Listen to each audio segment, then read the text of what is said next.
I'm building my first steel air box with no cuts, but 2 mistakes almost cost me this box.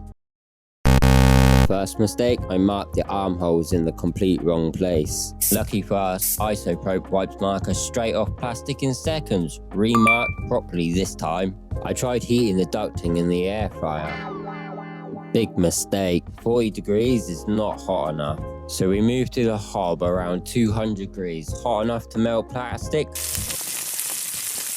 hot enough to ruin the box if we rush it. Instead of forcing it, we're going to let the heat do the work. Slow and steady, clean punch through. I'm using a pressure cooker gasket around the edge to finish the box off. I'm not fixing the gloves. Fixed gloves act like a piston, pulling contaminated air in and out. A still air box only works if the air is still.